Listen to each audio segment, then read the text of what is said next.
All right, those on the Zoom, can you hear me? Yes, I can. What's up, Rich? How are you? I'm good, man. How are you? Going through it a little bit, but we're gonna persevere. Good. Yeah, yeah. I guess we're going off computer speakers, but can you hear that, guys? Yeah. All right, we'll just make it work. Let's do it. All good. All right, Simon Sinek. Who knows what book Simon Sinek wrote? I've read a couple of his books. I can't remember the name. Atomic Habits. Goodness. Uh-oh. The Don't book. get me talking about Atomic Habits. Sign The book. a ton. Keep your focus. What's up, Larry? One. Keep your focus on your why and the how will take care of itself, right? Focus is a really big thing. Last night, Lucas had his football game. And it was a really big game because it was the last game of the season. If we won, we got the 3 seed, and then the next round we got a very winnable game. If we lost, we get the 4 seed, and we play the 1 seed, who is going to Yeah. crush us regardless. So we might get crushed 2 weeks from now if we win. But one of the things I was talking about the kids during warm up was focus, because they already know what to do. They already been practicing all year. So you have to execute. The only way you're gonna execute is just start with focus, right? And visualize what you're doing. So you got to stay focused. We all know what to do here. Every single person knows kind of the recipe on how to be successful. Lorraine, pull a chair up. Let's go. Yeah. You're not allowed over there. Sit by a plant unless. I was right. Come sit next to Maria. You know, I meet with buyers and sellers all the time, and one of the things I talk about how is this business is not overly complicated, right? We all know what to do. It's not a hard business, but it's hard to have the focus and discipline to do it day in and day out to see the results. And we really need to focus going into the rest of the year and stay focused. So that's one of the words that kind of jumped out at me and was fitting that last night. I was telling my son's team that we have to be focused because we already know what to do. Everyone here knows what to do. You're getting there. So much. Did you win?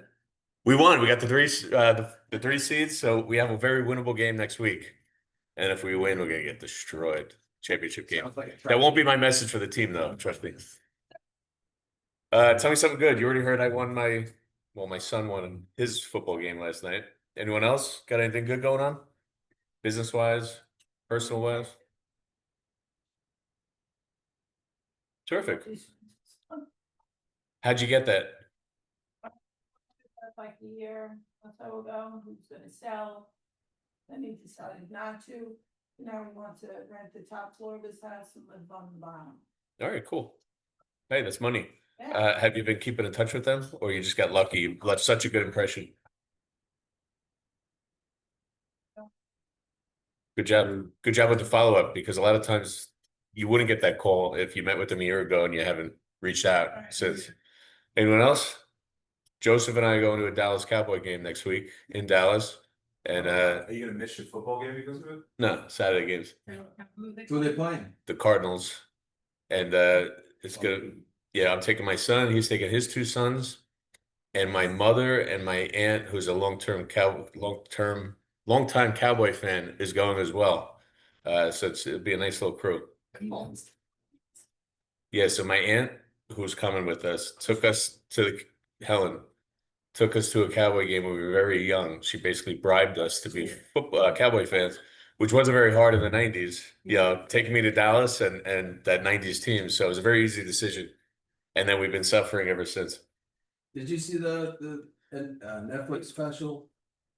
America's Team? I think anyone that hated Jerry Jones and watched that special, Yeah. a lot of them probably turned and realized, he's just kind of a regular guy who made it based on hard work and all that other stuff. Working a lot of luck. Still an ass. Everyone's got luck. Still.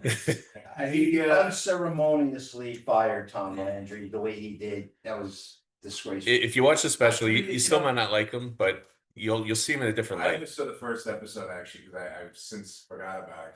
I'm trying to watch it with my kids and my older one, and I'm not sure that we've been in the same place, not out on a field since. I think, look, it's not how I would have conducted myself, but the way you talk about changing a culture, the way he came in and really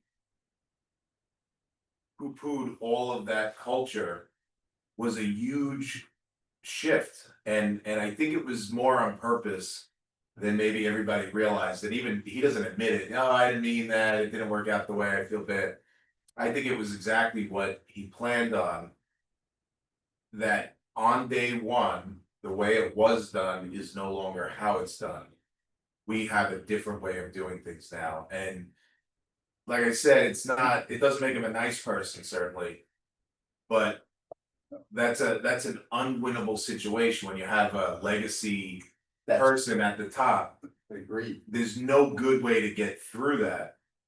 And I do believe that by just kind of stomping on Tom Landry It's horrible. and making the offer to Jerry Jones at Tom Landry's favorite restaurant that he had a standing reservation for. Again, not nice. But you talk about, if the way you do things doesn't work, making a gigantic shift away from that way of doing things has value. And 12 years later, okay. You know, he expected. Well, look, he was the best owner in football for about 12 years. And then I think his alcoholism got to the better of his brain, Oh, to is be he? honest. Oh, he's a big drinker. Oh, I didn't know Yeah. that. Yeah. are we all? Joking. Patty, you were about to say something, right? Did you have something good? Let's say something. I thought it kind of looked like it. I said Anyone the else? Photos on a house in Farmingdale that I've been working on for a long time. I thought I had it, and then the sister inserted herself a little more than she had been, and I had to win it a second time. But 6th Daniel Drive, I got photos Thursday. Good job. That's cool. Nice. All right, couple of just solds. 27 Beatrice Avenue. Actually, the team I beat yesterday, the other coach referred me one of his fireman buddies, and that was the buyer. So Sphere of Influence. That's where that came from. And Rich Ralph sold 36 South 36th Street. Interesting. That's good. Is that the wrong address? Yeah. Okay. 98. All right. 6. Every time we list one of those wine dance houses for 700,000, somebody will tell me that's not going to sell. Yeah. They sell faster than the other ones. Maria, congrats on 31 Walnut Avenue. You did a lot of hold handing to get that listing. So good job. And Sal Noto, 32 Nostrum Avenue. I think he spoke about that a little last week. So he's got the owner of that house is actually buying something, so he's got that buyer as well. And there it is. Sal got 28 Lockwood Avenue in Farmingdale on the contract, and Rich Ralph got 29 Lake Street in Amityville under contract. That's a sphere of influence too. Somebody close to him. If you're not on the Facebook group, join WREA Sales Professionals. If you know anyone looking to join the team, so whether they're new in real estate, whether it's somebody you worked with on the other side, and you think it might be a good fit, again, Weichert for life. So you get 10%. If you refer someone, it's just a warm introduction. Hey, Joe, hey, Jared, you should reach out to this person. You get 10% of the company dollar. Whatever the company makes, you get 10% back to you. Should not be your primary focus in real estate. Should not be something that you focus on. But if you interact with somebody that just seems like they're a good person and they might be a good fit here, you literally just hand it over basically a name and number and a warm introduction. All right, let's talk about the market. Farmingdale, 27 houses. I think that's up a little bit. Market absorption rate of 1.6. Massapequa, market absorption rate of 3.9. Babylon, 1.6. And Westbury, 4.2.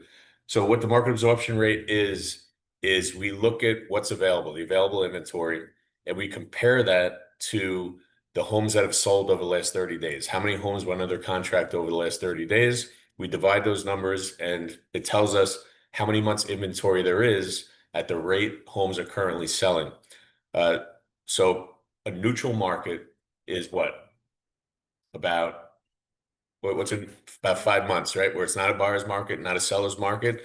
Anything lower than 5% is considered a seller's market. We've seen a strong seller's market of like 1 month for years. So what this means, it's going up a little bit. So it's still a seller's market, but buyers have more opportunity. Days on market kind of tells a different story, right? Homes are still selling at a rapid pace. Farmingdale, 12 days on the market. So out of those 17 homes, the average Days on market was 12 days, which is basically immediate. So this is stuff we should be sharing with our buyers, our sellers. And then those buyers that are looking, for instance, in Massapequa, maybe there's more opportunity for them to actually get a house, maybe negotiate on some houses.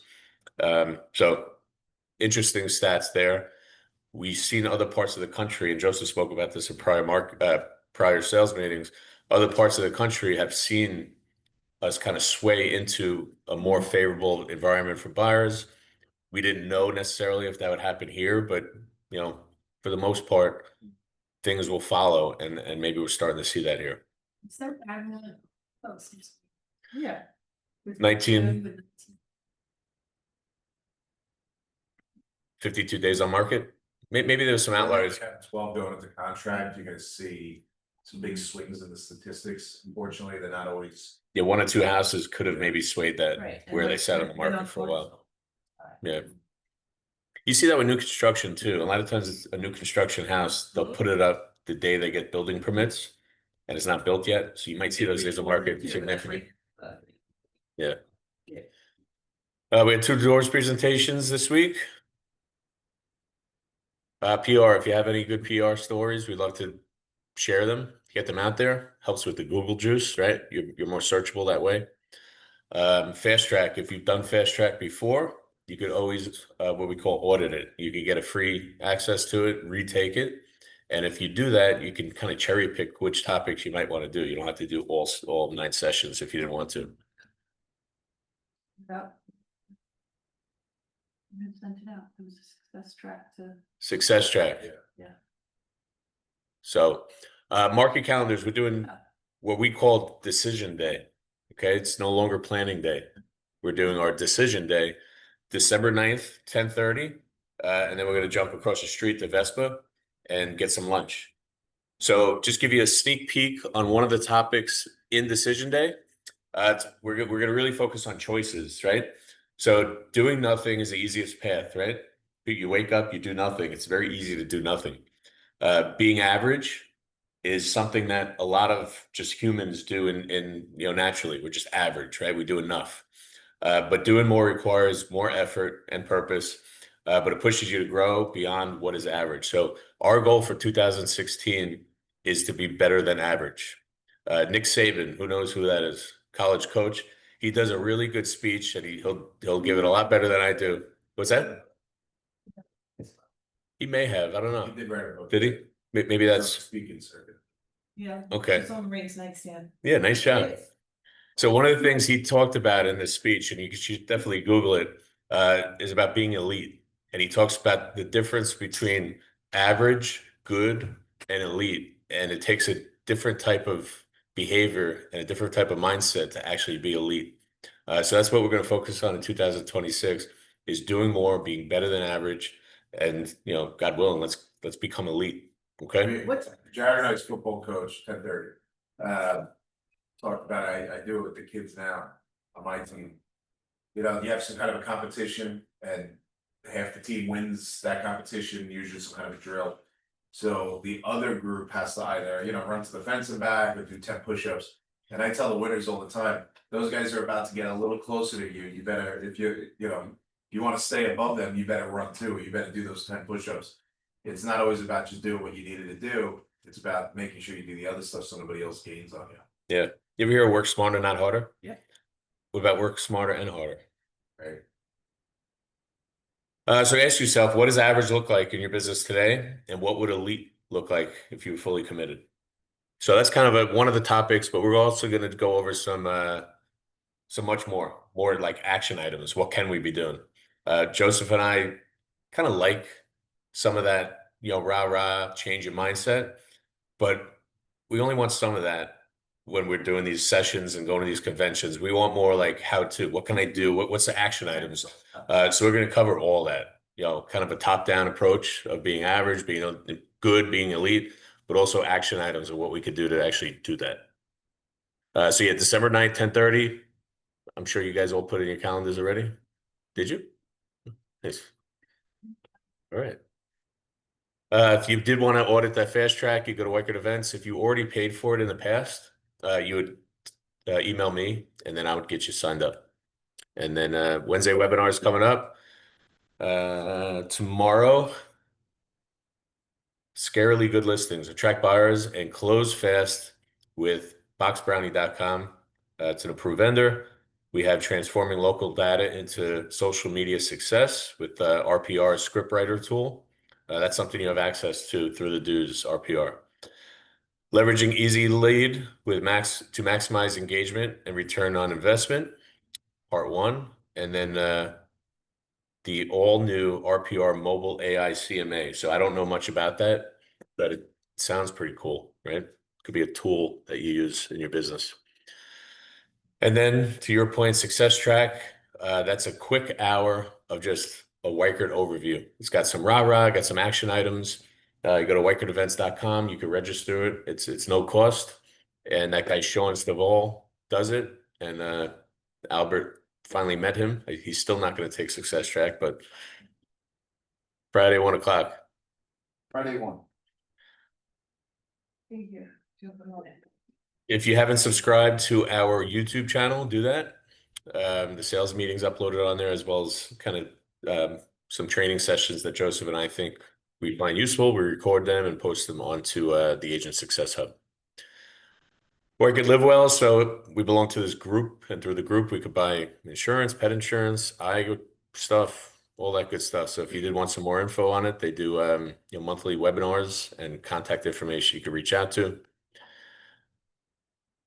Our Facebook group, that's where we post some stuff. So definitely join that if you're not on it. And here's some of the office inventory. I know Joseph goes through it every single time. I'm going to tell you, go to Matrix, go to office listings, you can view them. And a couple rentals. So what do we have as far as rentals? I also have the townhouse in Farmingdale, asking 5250, but he is negotiable. It's a 4-bedroom, 2.5 bath, townhouse.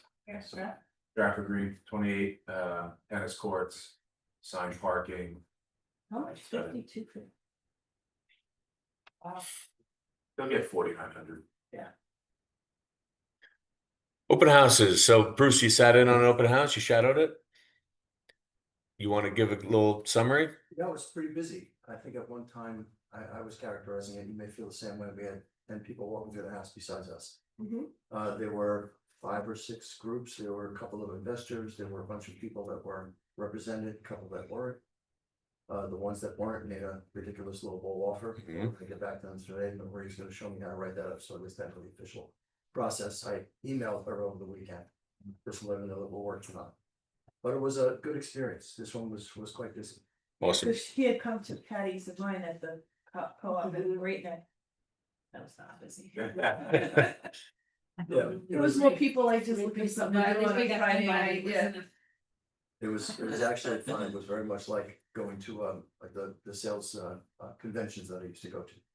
Except you don't have to sit behind- Yeah, working at a table. You don't have to sit behind the table and drag them out of the house. Yep. Yeah. They're there for you, so it was good. Yeah, open houses, I mean, it is the best lead gen tool you have because they willingly walk through the door. They still think they don't need you, right? It's like walking into the furniture store and they say, "Can I help you?" And you say, "No, just looking." But there's a way to overcome that, be a human being. Of course, when I got there, one of the daughter, I met another one, the daughter. There's like 85 people that on that. The daughter was there with the dog that used to live there, the mom, so the dog keeps coming to visit every time somebody comes. And so she was in the house, they're all very talkative people too, and they want fun, so whatever, so she goes for a walk in the park. And I'm just sitting on the stoop because it's 12 o'clock and I'm, whatever, I'm sitting on the front stoop. And it's now 12:30 and she comes walking out of the park and she's like, "So nobody yet?" I'm like, "No, not yet, but sometimes they try to time it with the other open houses in here." But as soon as you pulled up, I said, "Come on, we'll sit on the couch." As soon as we put our butt on the couch, everybody just started I coming. think, what, 12 to 2? 12 to 2. I don't bother. They don't come till 1 anyway. The 1 to 3, like 12 to 2 is a way better. It'd be nice if that time worked as well. See, but I had people behind the door at 11:30. Yeah, there's no rhyme or reason. That's true. And when we're doing open houses, just do more. Yeah. Right? 12 to 2. Yeah, what's the best time to do an open house? The time you're gonna do it? Look and see, cause I haven't. Is Sal Noto on the Zoom? All right. Is Salargina on the Zoom? All right, so I don't know how it went, but I think, I don't know how his open house went, but I think he had an offer anyway. Mhm. It kind of, if people just want to take that offer and Yeah. go, because they want to, I guess, cool. get in contract so that what they're purchasing is, say, Let me give everybody a hint. If your seller's happy with the offer, they just take it. You know, sometimes yeah, but we're asking this much, or. They didn't want to even do another open house, so you have to do another. You have to have a backup, God forbid this doesn't. Yeah. You have to have backup. The best way to make sure your deal's gonna fall through is Cancel. stop all the marketing you're doing for the deal. Exactly. It's every time, so you pretend that one doesn't exist until they sign. Right, Lorraine? Yes. You learn the hard way? Always. Isn't that? Never. But when you say that they haven't accepted offers, a lot by that, see if. That's all right. Well, listen, look, you need the seller's permission, but if the seller says, I don't want you to disclose the other offer, then you can't disclose the other offer. So, hey Maria, I know we have this other deal. I think it's really important we get some backups. There's a couple ways we can handle it. I can tell everybody, hey, there's already a deal on it, but then they're not really looking at your house, right? They're already like, they're looking to not like it because they don't want to not, They they don't won't love the house. want to say Yeah, it. fine. The other way, and this might be better, but it's of course up to you, is when people come in, I don't say anything about another offer, and I just show them the house. They say, hey, come look at this house. And then if they make an offer, we tell them what the situation is. Does that sound better to you? Yeah, guess what I have permission to do? Remember, under code of ethics, you never have permission to lie. Maria, and now Patty's the age of Patty. Is there another offer on this house? You can't lie and say no. You could say, there's been some, but nothing that's been accepted yet, if that's true. Right. Yes, there is, but there's still plenty of opportunity here. Nothing's been signed yet. Yeah. So you can answer it In a certain way. without lying, but the goal is to get offers, because you don't know. Yeah. If the offer that's acceptable to that seller is 800,000 on an 819 house, you don't know if this other They might person's change gonna the offer money, 840. Yeah. And you don't know if they change their And mind. Joseph talked about in the past, when you get those inquiries, even if there's not an offer on the property, creating a sense of urgency. So Patty, if you ask me if the home's available and I just say there's an accepted offer, you might not show it, right? But what if I said, we do have an accepted offer, the home inspection was not done, and the owner is very open to hearing other offers? I would suggest you show it. Most agents will say, yes, accept the offer and, home inspection is tomorrow, Mhm. they kind of making you like. They're trying to show not to show. And you get that vibe either way, right? Maybe. All right, video text messages. I think it's safe to say nobody here is doing video text messages, but we're going to kind of go over it, and there's huge power in it. Huge. So send personalized video text messages with the amazing high open rate. I mean, 98%. Could we all agree that's probably an accurate percentage? People are going to watch that video. There's no doubt about it. So it's the most effective way to market your business. Quick hit videos that answer common questions. Better yet, answer specific client questions, get the best results. You can pre-record your answers and send them faster, or take a few minutes to record them on the fly for your important clients. So if there's a question, you can literally just pull up your phone, take a video, and send it. Write scripts for your videos that include verbal call to actions, and every video text with a quick call me with your phone number. Keep your video short. I think 60 seconds is probably too long unless it's a very specific question that you're answering. And write a text telling them about your video. Hey, Jennifer, this is pretty complicated subject, so I recorded a quick video to answer your question. Call me if you have any questions. You ever find yourself getting in a text with somebody and it gets so involved, you say, why did I just do that? I could have just picked up the phone and called. You could do it in a video text.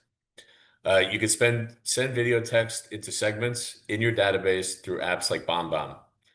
So through your MyWikert, BombBomb's one of the vendors. It is a cost, but it's discounted, so you can look into that as well. If you need a quick way to put your videos together, check out Lazy Editor. So it utilizes AI technology to seamlessly splice through raw clips together, removing errors, adding background music, relevant images, cut down your editing time, and get your videos to people who need to see them. So you can check out lazyeditor.com. I use CapCut for a lot of the splicing and all that stuff. That's kind of what I've been using, and I'm not interested in learning a new software just yet. But if you don't have anything, you could check out lazyeditor.ai. One of the things that I think you could utilize Matrix for in going after your sphere of influence and providing some value is this cool little feature. So if you go to public records on MLS and you could search for, somebody in your sphere, whether it's a prior client, maybe someone that you bowl with, whatever it might be. So you go to public records, you search for their address, and then you click on that tax ID, and that's going to give you the information on public records, who the owner is, all that good stuff. But one of the cool features about this new matrix is you could click on the View Comparable Properties tab. You see that with the arrow? And it just pulls pendings, solds, and availables within that vicinity. It does it all for you. You don't have to do anything else. And then you could go ahead and hit View Report. When you hit View Report, you get this really nice PDF, a brief summary of comparable properties. One of the things I like about this is it doesn't do an algorithm valuation.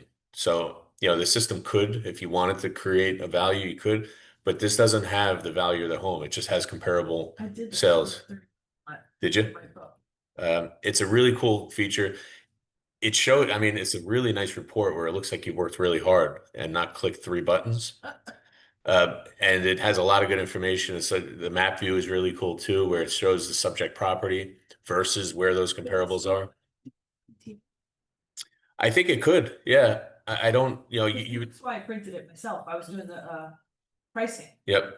so I kind of. With the PTA, you would have to look at the specific properties, these comparables, and see if they're like size houses, condition, square feet, all that.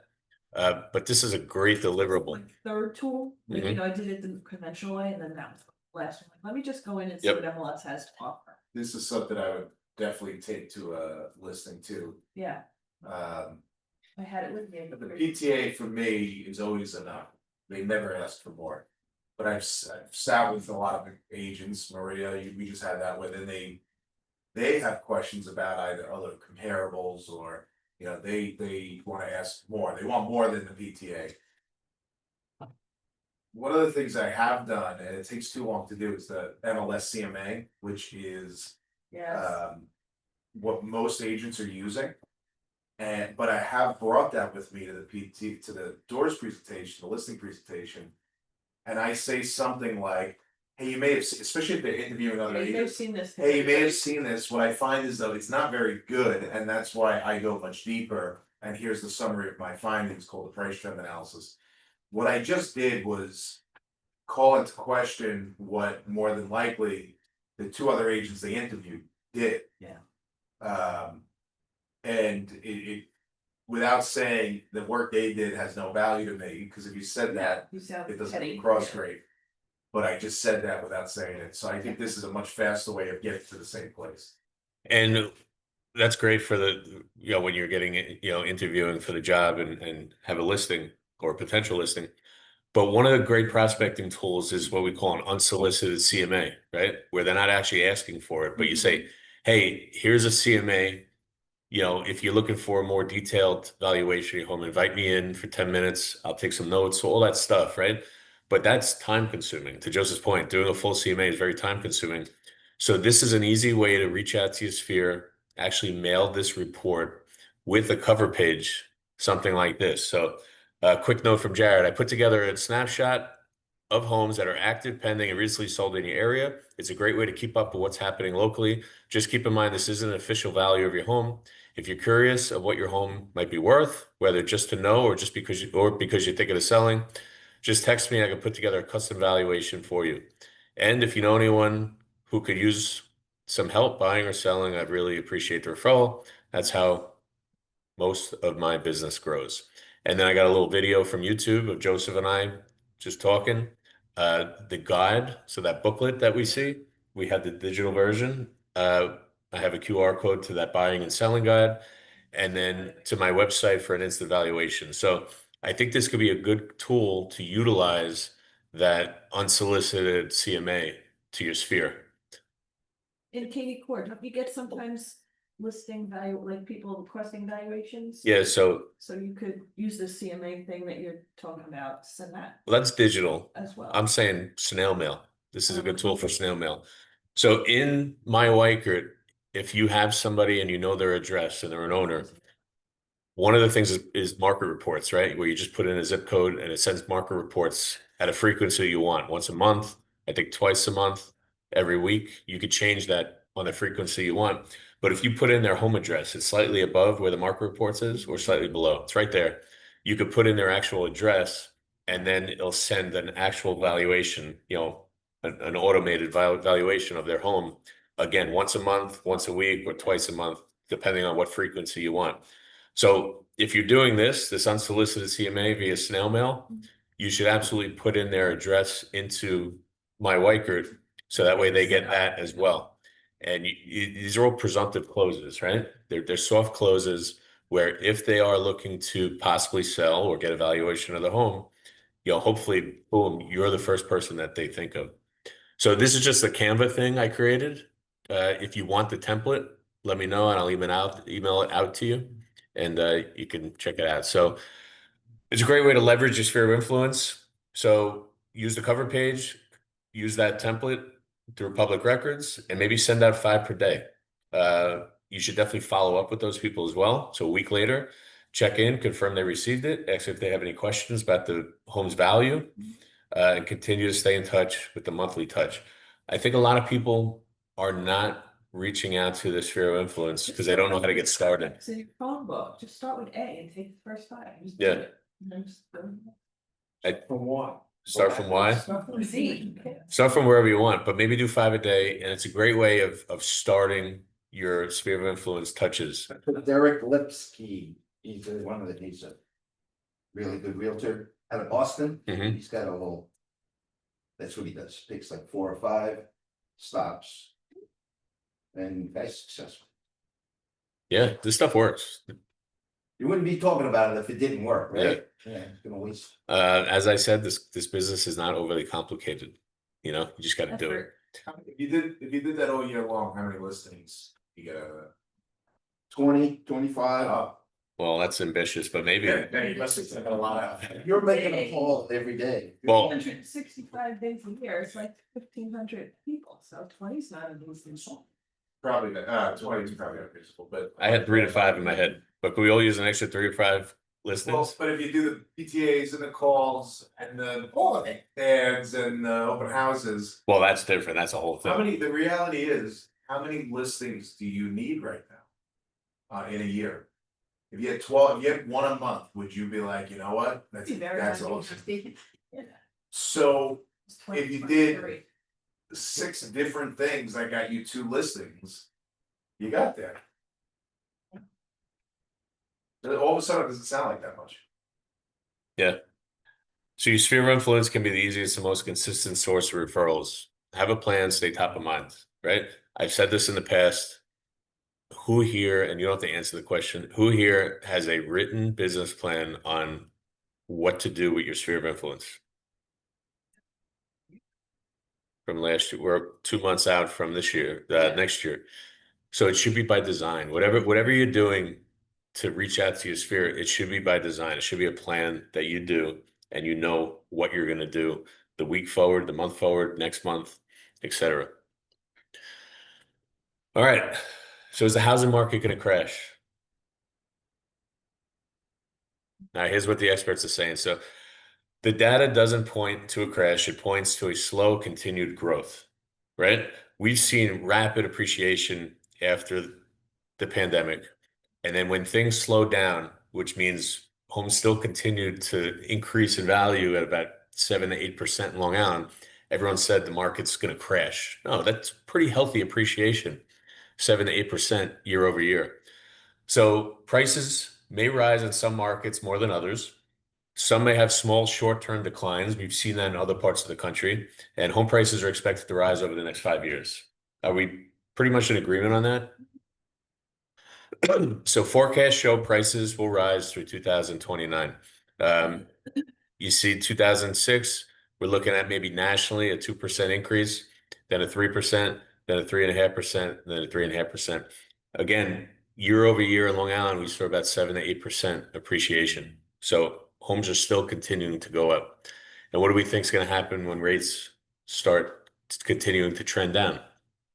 Buyers Those are purchasing the power. actual numbers, right? Oh, Correct. higher. Yep. Experts forecast price growth, not a crash. So you look at this chart, the most optimistic projections, 25%. Average 15%. Pessimistic people think about a 5% from Q3 of this year, which is what just passed, to Q4 of 2029. How does this compare to a normal market? So the projections call for a 2 to 3.5% increase for each of the next 5 years. For context, the average rate of appreciation for the last 25 years was closer to 4 to 5% annually. It's much more sustainable and typical than where the market was in 2020, 21, 25. We talk about how buyers are so used to, the younger generation, the millennials, that, they just are waiting for those 3%, 3.5% rates because they think that's normal. It's not normal, right? What's normal is closer to, high fives into, 6.5, something like that. It's sort of the same thing with this demographic where they think 5-7% increase is not a lot, right? But when you look at it over time and what that means as far as the average prices, which is what, 700,000, that's a significant amount of appreciation. So back then prices rose too much, right? Too fast based on record low supply and record high demand. It may feel like prices are stalling compared to the pandemic era surges. What's really happening is that the market is finally finding a balance again, right? Those are artificial numbers. Below, they had that more buying power, the number could be higher. Yeah, they didn't care. They were offering whatever they wanted. But Yeah. then it never left. Crazy numbers, Mhm. and then the interest rate went up, and now it's like undoable, For a lot of them. yeah. Yeah. You know, It's like the, Eight- the bread and eggs, everything went up and everything stayed there because they felt you could tolerate it, so. 8 years ago, when a first-time homebuyer was buying a house and their payment was, 3,200, you're like, holy cow, how are these people going to do it anymore? Now, these first-time homebuyers 58. with a decent down payment, 20% down payment, their payment's closer to like $5,000, 5,500. And you say, how are they going to do it? But there's a big portion that are doing it, which is, yeah, it's crazy, but if there's a will, there's a way. So home prices almost always rise, right? We always talk about real estate. You win over time.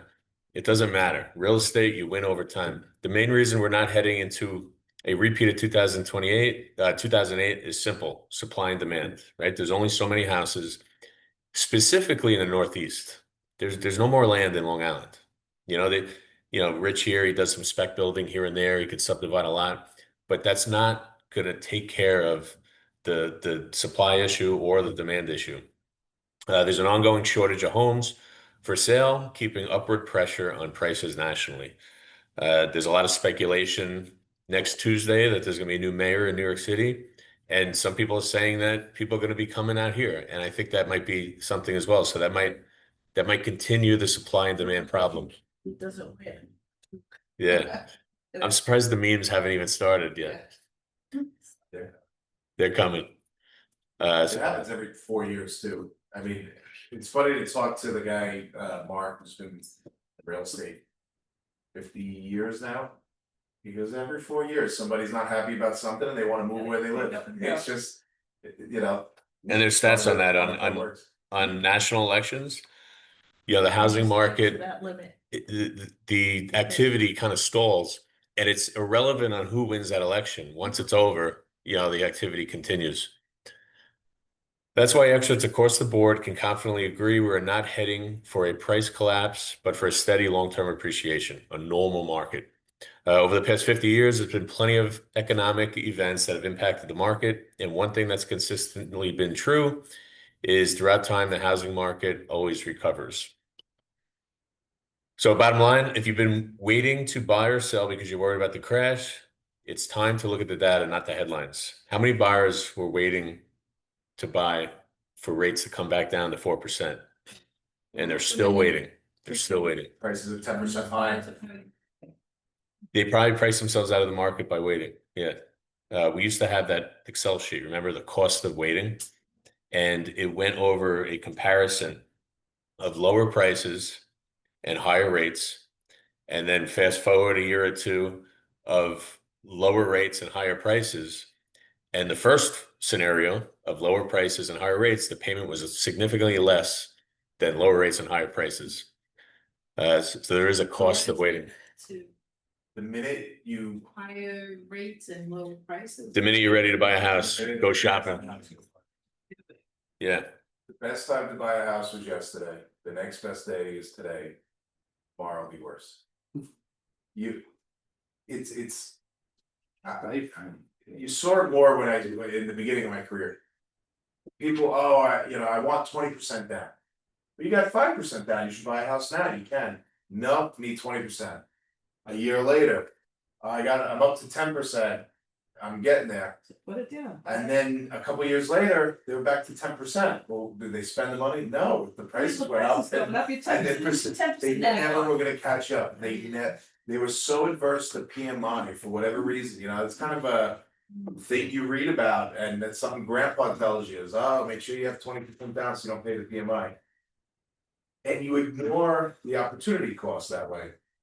Separately, it really only works if you're living at home, because if you're paying rent, you're never gonna get off the treadmill now, because there's too much money is going towards rent for the savings account. Yeah. And even if you ever did catch up, the 200 a month in PMI you were gonna pay, but you were just paying 2,000 a month in rent. Plus your So home goes up in equity, so you're gonna hit that, And you can refinance. ask anybody who bought that house a very long time ago, how much did you pay for your house? And they kind of laugh like they were smart because they only paid $125,000. And I don't know how anybody would do it today. It was. So then ask them, how many people told you you were crazy to spend that much money? My grandfather bought his house in 1968. like 50,000. No. Probably less. 15. I think he said 18,000, I believe. Yeah, I think it was 18,000. Mom cried when he told them they were buying a house because you're gonna lose your shirt. Oh, gee. But can I say Just something? rent. We were having losing this money. conversation because my daughter was asking me, what's the average income back in the 60s, and I Yeah, looked it it's up, low. and it was 5,600 a year. And she was like, you must have left out a zero. I said, no zero left out, that's what it was. He must have left us zero. Nobody, Yeah. what year did you buy your house, Patty? I bought it, first house 85. 85. You bought the house and you $75,000. probably were house poor. You were broke. Yeah, Like, that's it. Our yeah. money goes to the house. If you bought, I bought my house in 2005. Couldn't even imagine paying that without I had roommates. Now I'm at the age, and it's been long enough ago that I bought my house, and I go, I don't know that today I could afford a $6,000 mortgage payment. Like, how could anyone do it? Your mind just goes to the same place, even when you know it's coming. And the reality is, they do, and they're broke. But it's way easier to be broke, and I wish more young people would understand this. Buy any house you can afford at the youngest possible age you can do it. And those struggles in what for most people now are in their early 30s, become the thing that's easy or more comfortable in your mid 40s, because you're already 15 years into your mortgage. Number one, incomes, even though it never feels that way, they'll go up over time. The mortgage payment's gonna stay completely stable or relatively stable, depending on what happens in your town with your taxes. But you got a head start on buying, you locked in at that price. It's way harder to be 45 and buy your first house and $6,000 a month than it was at 30 and 3,000. They both are hard, but one was harder than the other. And it's also where the struggles happen in your life. For us, not being young people starting out, where would all this extra money come from? You probably wouldn't be driving the car you have. You wouldn't be used to going on, those annual vacations to Disney, whatever that is. You don't do that before you have kids. That stuff comes later.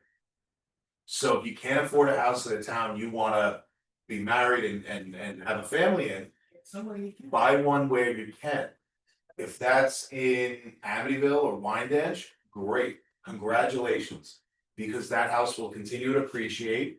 You can live there, you can stay at home for a while, but one day you'll be able to sell that house and buy where you really want to. You see that, it's pretty common in the city. If you're in a rent stabilized and rent controlled apartment, maybe you have a 2-bedroom or 3-bedroom and you might have a couple kids and that's where you love the city lifestyle. You're kind of stuck. You're paying almost nothing in rent because it's stabilized, right? You'd be crazy not to have that apartment. You're gonna go buy a condo for $1.4 million and pay all that money when I'm in an apartment for $1,800 a month for the rest of my life. So what do those people do? The smart ones are buying a house in the Poconos or in upstate New York that they don't use that much, but the equity will be there, right? It'll continue to appreciate. All right, let's see if market a minute That was- worth. That was about 3 minutes.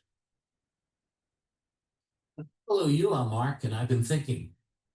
I think the main message from Spark was that you have a choice to be good, better, or best. You have a choice to be great. One of the presenters, one of our regional directors, Shauna Snyder, talked about this.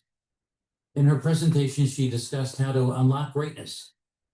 But before you learn how to unlock the greatness within you, you have to make the choice. You have to align yourself with the mindset that you want to be the best. Once you do that, the next step is to discover how to unlock greatness. Take a look at Shauna's presentation, then download the accompanying playbook, aptly titled Unlocking Greatness.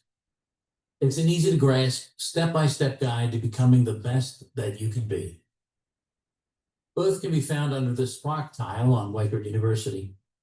And I think you should start there with Shauna's and then go through the others we posted there. You can make the choice to be elite. See you soon. All right. So yeah, we all have access to the Spark material. So even though you didn't make the convention, if you go to Whitehurst University, you'll see that tile. You can click on it and you have access to all the presentations. So definitely check that as well. All right. Needs, wants, haves. What do we got coming up? Anything? I got that split 6th annual drive, South Martindale. 749.9. It might be flat. I don't Is even it remember. 3-2? 3-2. In a finished basement. So that's a nice block too. That's a good one. I think I have something else maybe. So Anyone else? All right. Have a good week, everybody. Reach out to Joseph or I if you need us.